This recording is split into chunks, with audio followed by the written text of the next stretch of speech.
Aqui. Gente, o nosso boa noite a todos. Eu vou tomar um pouco de água aqui que eu tô com uma tosse insuportável, gente. E eu peguei uma gripe que eu fui para Minas semana passada. E eu fui para Minas semana passada, peguei um vento muito gelado lá. Voltei com uma tosse e não sabe. Mas é com muita alegria que nós estamos aqui novamente para falarmos da nossa doutrina, né?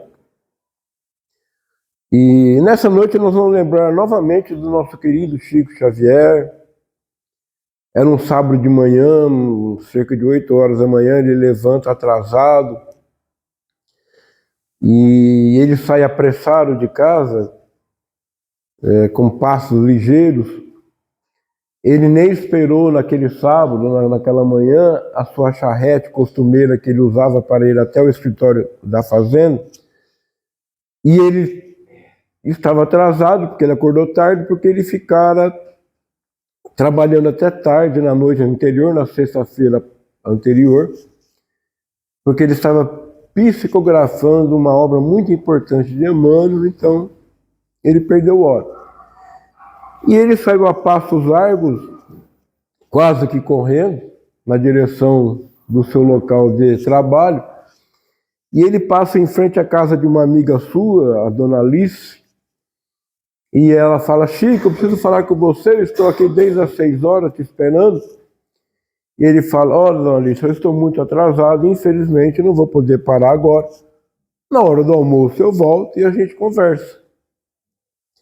E a dona Alice então vê, com muita tristeza, o Chico retomando seus passos largos na direção do escritório da fazenda, onde ele trabalhava. Mas ele anda alguns metros e Emmanuel para o Chico e fala: Chico, olha para trás, vai atender a dona Alice, você vai perder apenas alguns 5 minutos, não vai lhe prejudicar em nada. O Chico, obediente, como sempre foi, volta, retorna. E a dona Alice fala assim: Chico, eu sabia que você iria voltar, pois eu conheço o vosso coração. E ela fala: eu queria que você me orientasse acerca de um remédio que foi receitado pelo espírito do Dr. Bezerra de Menezes, em espírito, né? Através de um médium local. E eu precisava então compreender um pouco mais acerca desse remédio.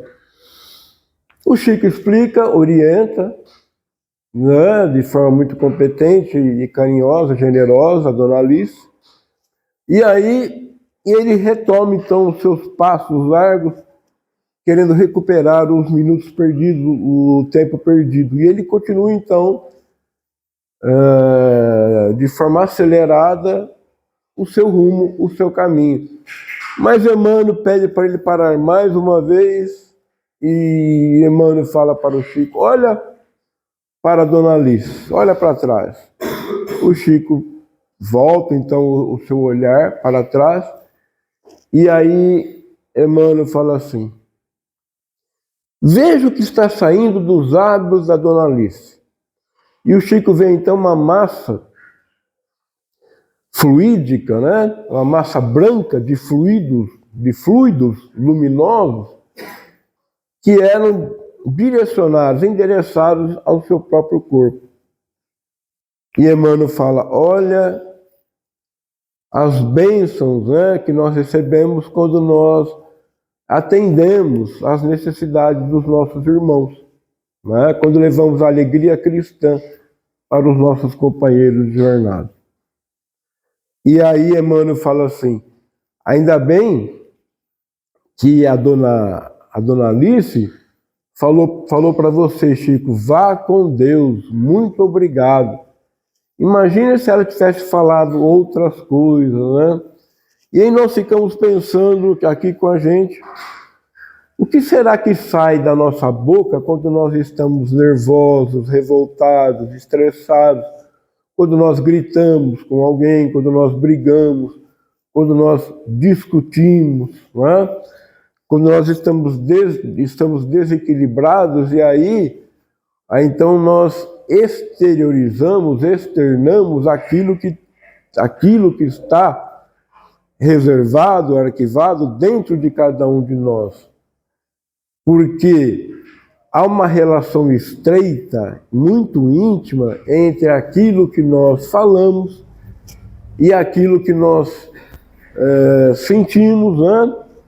De forma profunda, de forma secreta, aquilo que nós pensamos, aquilo que nós estamos pensando, que nós estamos sentindo e que nós revelamos, então descortinamos, desvelamos para as pessoas que são os nossos interlocutores.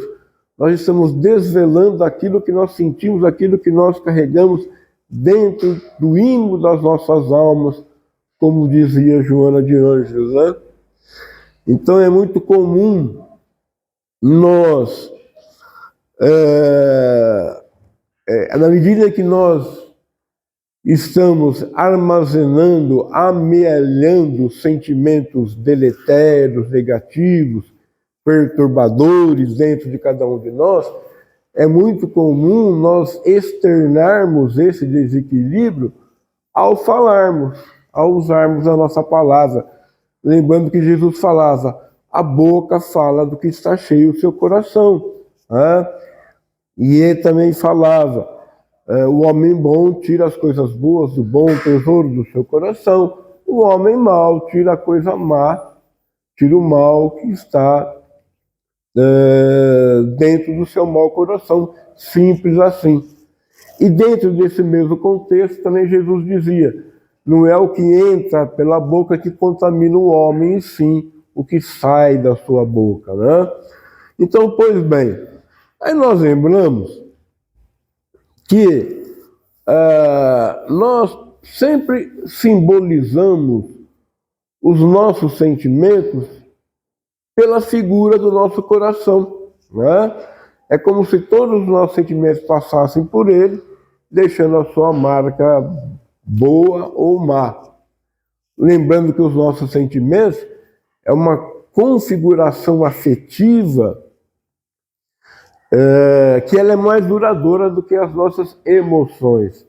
E essa configuração afetiva, estável, né, que vem revelar aquilo que nós estamos sentindo, ela é produzida, ela se constrói através das nossas experiências, dos nossos reflexos, que são conscientes, né?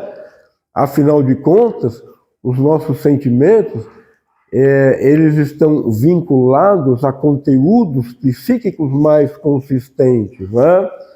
E que faz com que nós tenhamos uma relação direta com o amor e a espiritualidade que ocorre de forma conjunta, atendendo sempre essa possibilidade da aproximação do nosso ser para com Deus, né?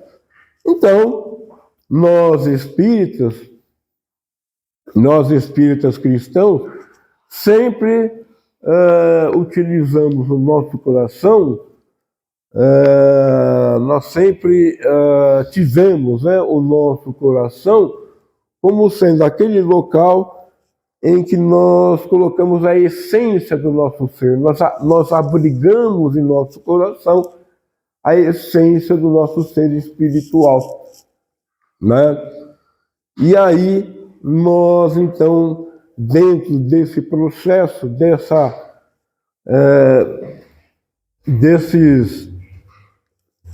desse trâmite todo em que vai vincular a nossa capacidade de pensar e sentir, a nossa capacidade de compartilhar o que está dentro de nós para com os nossos parceiros de jornada evolutiva, enquanto seres encarnados, diferentemente das nossas emoções. As nossas emoções, ela é uma reação afetiva, ela é de curta duração, ela é momentânea, ela é aguda, né? Mas ela é de curta duração.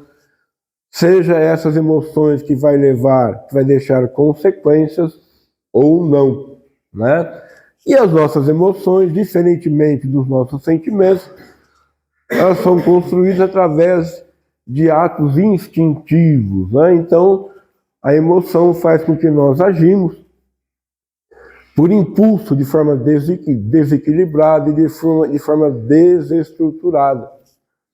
E apesar de que os nossos sentimentos eles são baseados em experiências conscientes, mas esses sentimentos estão sempre vinculados a uma rede de emoções inconscientes. Por isso que quando nós falamos, mesmo que inconscientemente, nós estaremos revelando o nosso verdadeiro eu, o nosso eu profundo. Nós não conseguimos esconder aquilo que verdadeiramente, que realmente nós estamos sentindo, ainda que nós tentamos dissimular esses nossos sentimentos através de palavras, né? E de nada adianta nós usarmos palavras desprovidas de emoções quando nós tentamos levar consolo, conforto a alguém, né? De nada vale nós falarmos, e no conteúdo em que nós estamos inseridos, né? Enquanto nós falamos, nós intimamente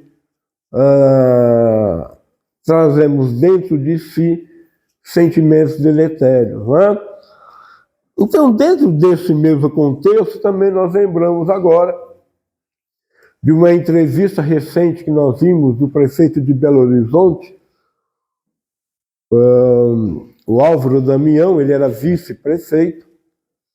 Ele foi o prefeito Fuad Noman foi reeleito no final do ano passado, mas ele nem chegou a assumir esse segundo mandato, pois ele estava muito doente, estava muito mal, né? E aí o Álvaro Damião acabou assumindo desde o primeiro dia deste ano.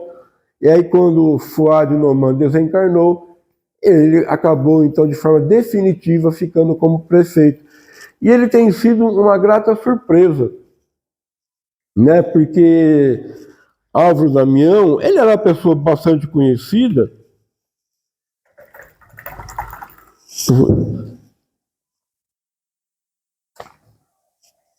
pois ele foi por muitos anos vereador na cidade de Belo Horizonte, uma pessoa conhecida, mas que não tinha experiência no executivo. E ele tem sido uma grata surpresa. E nós estamos citando ele porque em uma entrevista ele estava comentando sobre o grande problema hoje que aflige as maiores cidades, as grandes capitais, até mesmo as médias cidades do Brasil, que são os moradores de rua, que vem crescendo de forma exponencial nesses últimos anos. E aí ele falou assim que o grande problema, o grande drama não eram os moradores de rua, e sim é morar na rua, é diferente. Então, o grande problema, aquilo que nós temos que nos preocuparmos, não é aquilo que os nossos interlocutores estão ouvindo, estão recebendo das nossas mensagens, e sim as palavras que são proferidas por nós e a relação que ela tem com os nossos sentimentos e os nossos pensamentos mais secretos e mais profundos. Porque aí nós vamos estar contraindo uma responsabilidade. Ainda que a pessoa que esteja ouvindo o que nós estamos falando não esteja prestando atenção, não é?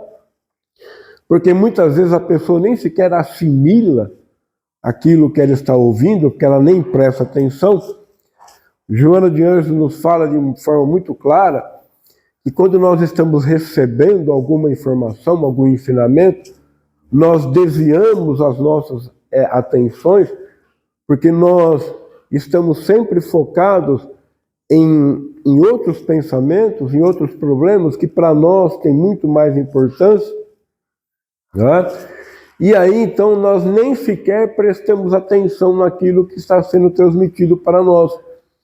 Então Joana de Ângeles nos fala que quando nós estamos assim, apesar desse convívio com as pessoas que estão ao nosso lado, nós estamos numa espécie de cárcere privado que restringe a nossa capacidade de comunicação, não é? Então, ainda que nós estejamos proferindo palavras desagradáveis, agressivas para com os nossos companheiros de jornada, essa pessoa talvez ela nem se sinta agredida, nem se sinta ofendida, porque ela simplesmente não está prestando atenção nessa nossa ofensa, nessa nossa agressão, né? Esse é um exemplo prático disso que nós estamos falando, de que as pessoas não prestam atenção no que nós estamos falando. Quando nós vamos pagar as contas hoje em qualquer estabelecimento comercial, hoje em dia ninguém usa mais dinheiro, né? Nós estávamos falando aqui no início que hoje em dia todo mundo usa celular para tudo, até para pagar contas, né? Eu ainda uso cartão de débito, ainda uso. E quando eu vou pagar alguma conta, eu chego no caixa, eu dou o cartão e já falo, olha, é débito e é de inserir, não é de aproximação, né? Aí a moça do caixa conversa com outra pessoa que está na fila, conversa com a sua colega de trabalho, conversa com todo mundo. Na hora que ela vai efetuar, na hora que ela vai fazer efetivamente a cobrança, né, através do cartão, o que ela pergunta para nós? É débito ou crédito? É aproximação ou é inserir, né? Um dia eu estava tão bravo que eu cheguei, eu fui comprar, não lembro o que era, e eu cheguei e dei o cartão para a moça, ela estava conversando com todo mundo, eu falei, olha para mim. Ela olhou, eu falei, débito, e dei o cartão para ela. E ela voltou a conversa, e conversa.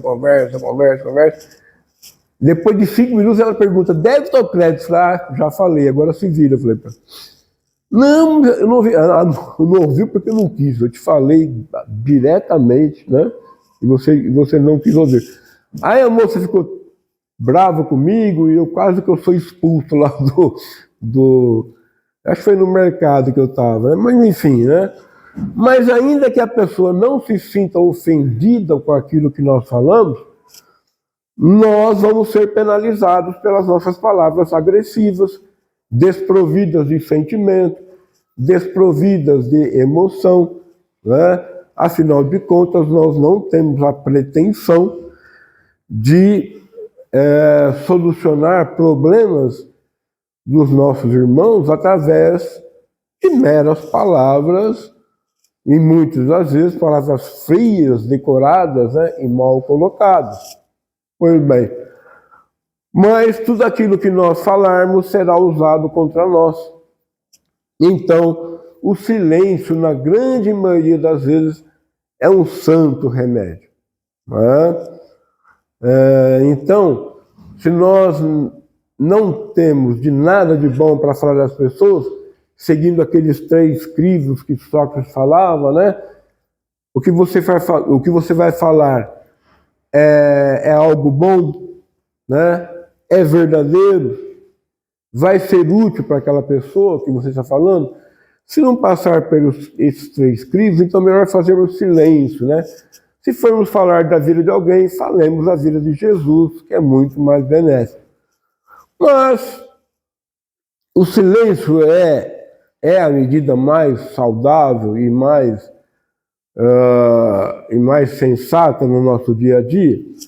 Na questão 772 do Livro dos Espíritos, Kardec pergunta aos espíritos: o que pensar daquelas seitas que prescrevem o voto de silêncio? Ainda tem até hoje, gente, não é? Que vem desde a mais remota antiguidade. Os espíritos respondem: Perguntai primeiramente para vós se a palavra é uma faculdade divina. E por que é que Deus concede essa faculdade? Né? Deus condena o abuso da faculdade, não o uso da faculdade. Então, se ele concede a faculdade da palavra, é que nós devemos usá-la. Né? Apesar de que Emmanuel nos fala de que 2/3 de tudo que nós falamos não serve para absolutamente nada. Nós jogamos fora, perdemos tempo, né? E vamos contraindo responsabilidade. Emmanuel também dizia, a palavra convence, mas o exemplo arrasta, né?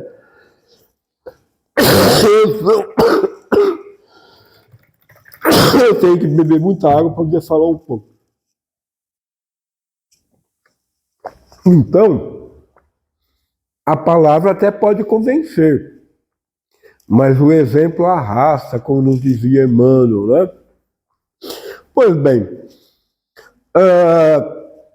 e lembrando que Jesus falava também, se o homem não falar, as pedras falarão. Mas o silêncio, os espíritos respondem completo a resposta da questão.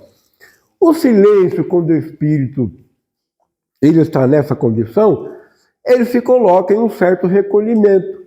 Né? Então ele está mais apto, ele está mais acessível, ele está mais preparado para a comunicação com nós espíritos. Então, o silêncio, com certeza, tem a sua importância, sim, por esse fato de nos aproximarmos de forma mais facilitada ao convívio dos nossos mentores espirituais, que vêm nos trazer esclarecimentos acerca da nossa própria vida. Né? Então, se nós tivéssemos uma maior compreensão do quanto que é valioso, do quanto que é importante a presença desses espíritos ao nosso lado, no nosso dia a dia, nos dando a orientação necessária, a inspiração necessária para trilharmos o caminho reto da nossa evolução, nós com certeza iríamos preservar mais momentos das nossas vidas para fazermos silêncio, para ficarmos em recolhimento, em prece, em oração, em meditação. Mas como nós falamos lá no início, naquela passagem do Chico Xavier com a Dona Alice, nós vimos lá que não é só palavras que saem da nossa boca. Muitas outras coisas saem da nossa boca. Tá?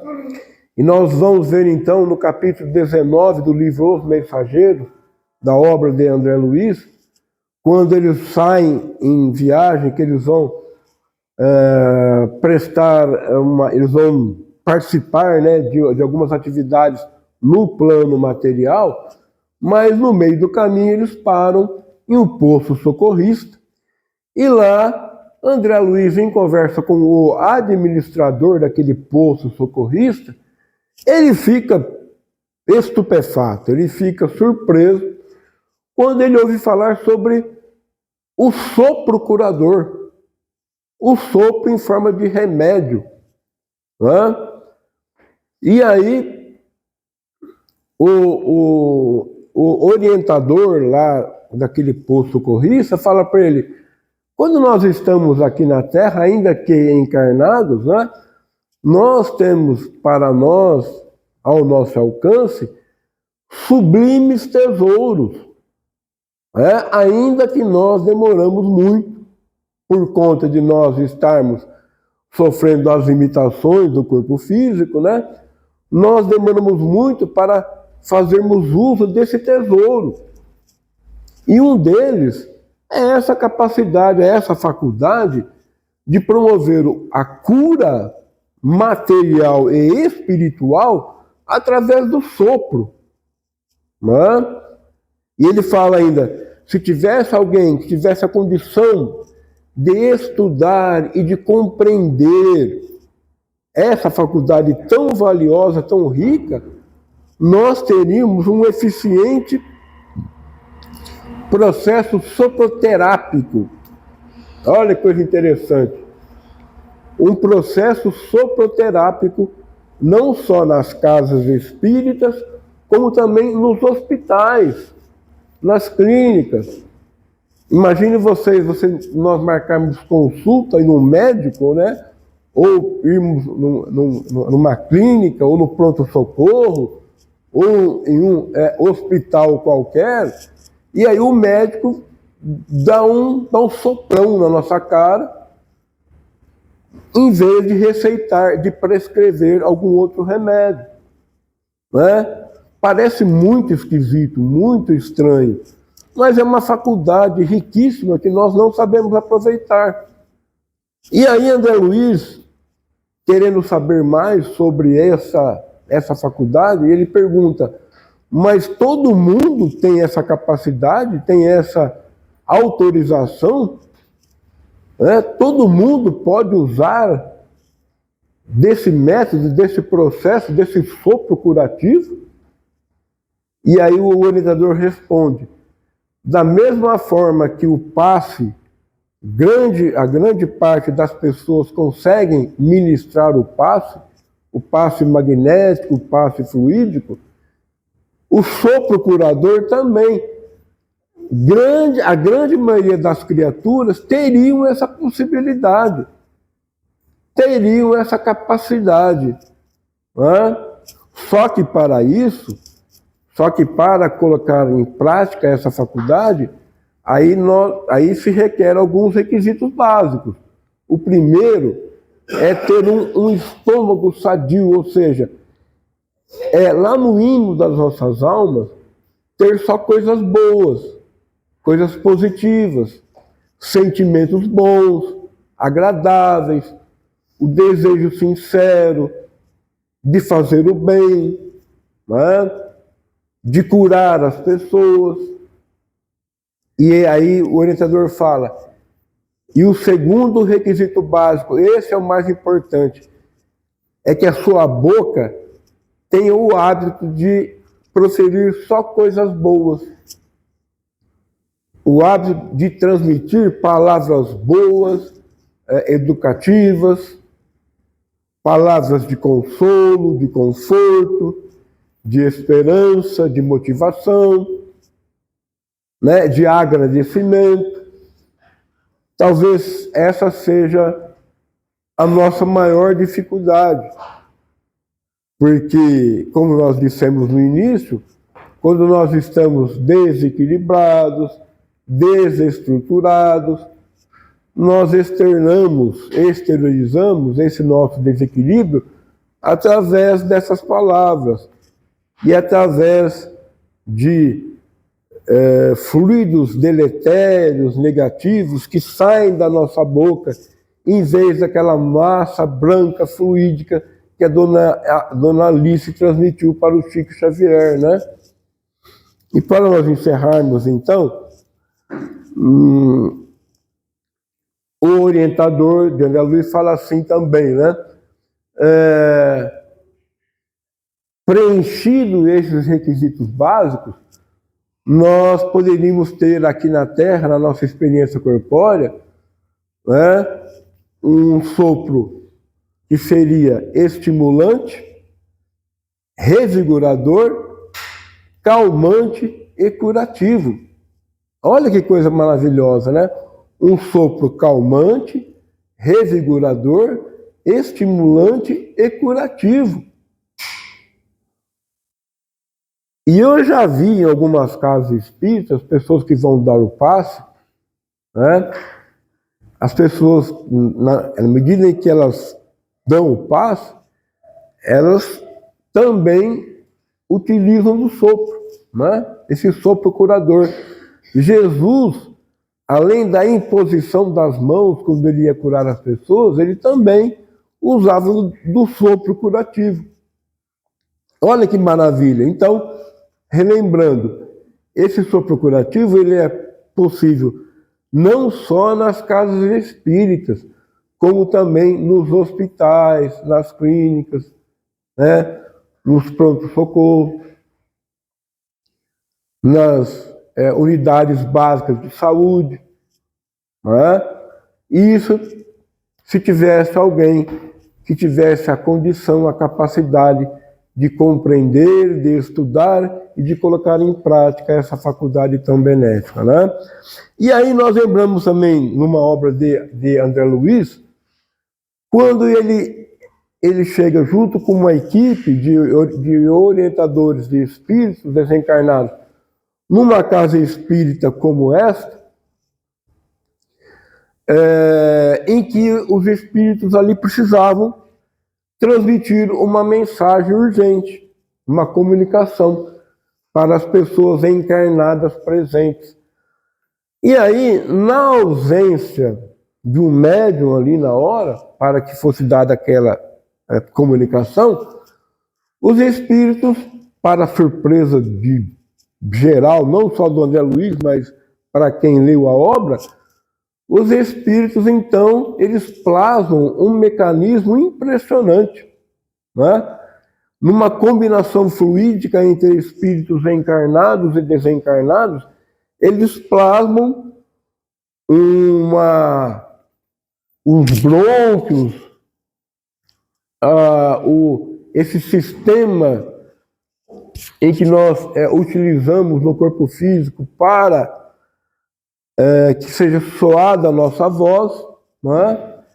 E através desse mecanismo, uma coisa impressionante mesmo, através deles terem plasmado, inclusive as cordas vocais, né?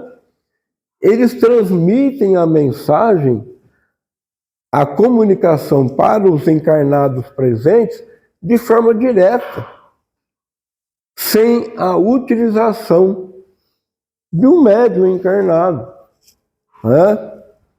Então, como Jesus disse mesmo, se os homens não falarem, as pedras falarão.